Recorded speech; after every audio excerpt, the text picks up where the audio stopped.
ఎందుకు వచ్చిందయా అంటే జనాలకి మేలు చేయటాకో ఈ రాష్ట్రానికి ఏదో ఉద్ధరిస్తాకో కాకుండా వైఎస్ఆర్ కాంగ్రెస్ పార్టీలో ఎవరైతే గట్టిగా పనిచేశారో తెలుగుదేశం పార్టీకి వ్యతిరేకంగా లేదా చంద్రబాబు నాయుడు గారు జగన్మోహన్ రెడ్డి గారిని దూషిస్తే లేదా దుర్మార్గంగా మాట్లాడితే దానికి ఎవరెవరైతే కౌంటర్లు చేశారో ఆ కౌంటర్లు చేసిన వాళ్ళందరినీ కూడా కక్ష సాధించుకుంటాకి తప్పితే గడిచిన 60 రోజుల్లో చంద్రబాబు నాయుడు అధికారానికి వచ్చినటువంటి 60 రోజుల్లో ఎన్నికల హామీ ఒక్కటన్నా అమలు చేశాడంటే అమలు చేయలేదు, లేదా ఎన్నికల హామీ అమలు చేయటమే కాకుండా అమలు చేయకపోవటమే కాకుండా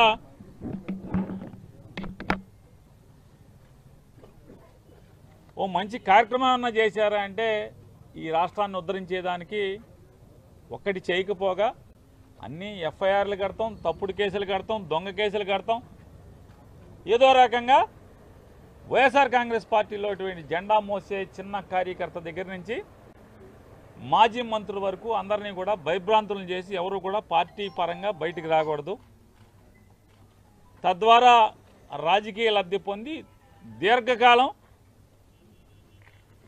తన కొడుకు ఈ రాష్ట్రాన్ని అధికారాన్ని అనుభవించే కుట్రలో భాగమే ఇవాళ జోగి రమేష్ గారి కుమారుడిని కేసులో ఇరికించడం. అంటే ఏం తప్పు జరిగిందని చెప్పని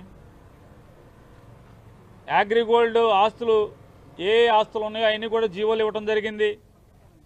ఆ జీవోల్లో ఇచ్చినటువంటి ఆస్తి నువ్వు ప్రభుత్వంలో ఉన్నావు, ఆస్తులు ఎక్కడైతే సర్వే నెంబర్లు ఉన్నాయో ఆ సర్వే నెంబర్ ఉన్నటువంటి ఫీల్డ్ సర్వే ఎక్కడ చేసుకుంటే ఆ నంబర్ పొలానికి కానీ జోగి రమేష్ గారి కొడుకు కొనుక్కున్న పొలానికి కానీ ఎక్కడ సరిహద్దులు ఏమైనా ఆనుకుని ఉన్నాయా, కనీసం పక్కపక్కన ఉన్నాయా, పోనీ కనీసం ఆస్తులు ఆనుకుని సరిహద్దుల్లో కూడా ఎక్కడ లేకుండా పోనీ జోగి రమేష్ గారు ఏమైనా తప్పు చేశాడా అంటే జోగి రమేష్ గారు 2022లో రామోజీరావు గారి పేపర్లోనే చేయించారు. అయ్యా ఈ సర్వే నెంబర్ పలానా ఆయన అమ్ముతా అంటున్నాడు, మేము కొనుక్కుందాం అనుకుంటున్నాం, ఇందులో ఎవరికైనా అభ్యంతరాలు ఉన్నాయా అని చెప్పని పేపర్ అడ్వర్టైజ్మెంట్ ఇచ్చారు 2022లో. ఎవరు అభ్యంతరం తెలపలేదు, కనీసం సిఐడి డిపార్ట్మెంట్ అభ్యంతరం తెలపలేదు, లేదా ఎవరు కూడా అభ్యంతరం తెలపలేదు.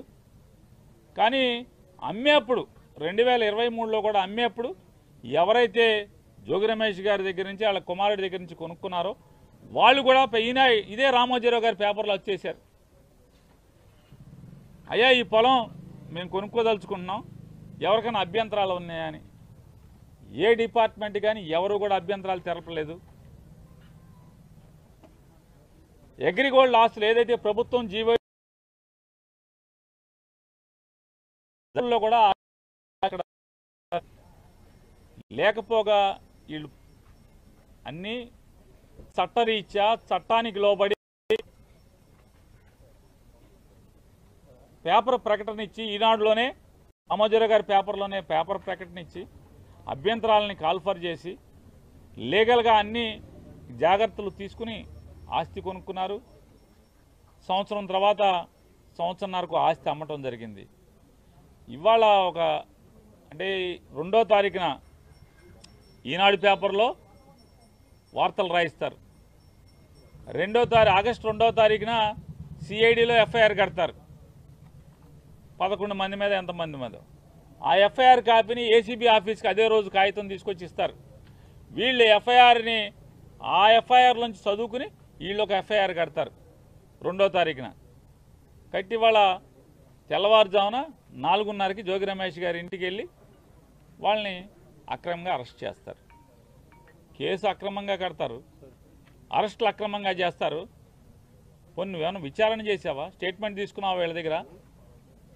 ఇంత పద్ధతిగా అంటే లీగాలిటీ ఎక్కడా మిస్ అవ్వకుండా, లీగల్ ప్రొసీజర్ ఎక్కడా మిస్ అవ్వకుండా చట్టరీత్యా లేదా మనీ ట్రాన్స్ఫర్ చేసి పోనీ ఏమన్నా డబ్బులు అకౌంట్ ట్రాన్స్ఫర్ చేయకుండా కొన్నారా? డబ్బులు ఇచ్చేప్పుడు కానీ లేదా పేపర్ అడ్వర్టైజ్మెంట్ ఇవ్వకుండా కొన్నారా? పోనీ ఆనుకుని పోనీ ఏమన్నా నంబర్లు మార్చేసారంటకి చంద్రబాబు నాయుడు ప్రభుత్వం ఇచ్చినటువంటి అగ్రిగోల్డ్ ఆస్తులకి ఏమన్నా సరిహద్దులు చేస్తుందా? అసలు సంబంధం లేదు. అగ్రిగోల్డ్ ఆస్తులకి జోగి రమేష్ గారు వాళ్ళు కొనుక్కున్న ఆస్తికి అసలు సంబంధమే లేదు కదా. లేని పరిస్థితుల్లో ఇవాళ సిఐడితో అదే ఆగస్టు 2వ తారీఖు ఒక కేసు కట్టించి, ఏసీబీతో ఒక కేసు కట్టించి, విచారణకు కూడా కనీసం పిలవకుండా ఏం జరిగింది, నువ్వేం చేశావు, నీ పాత్ర ఏంటనే విచారణ కూడా చేయకుండా జోగి రమేష్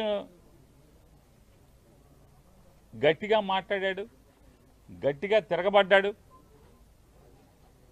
జోగి రమేష్ని రాజకీయంగా ఎదుర్కొనలేక, అదే రాజకీయంగా నన్ను తిట్టాడు కాబట్టి, నన్ను ఎదిరించాడు కాబట్టి, నేను జగన్మోహన్ రెడ్డి గారిని తిడితే నా మీద తిరుగుబాటుగా మళ్ళీ నా మీద మాట్లాడాడు, విమర్శించాడనేటువంటి కక్ష కడుపులో పెట్టుకుని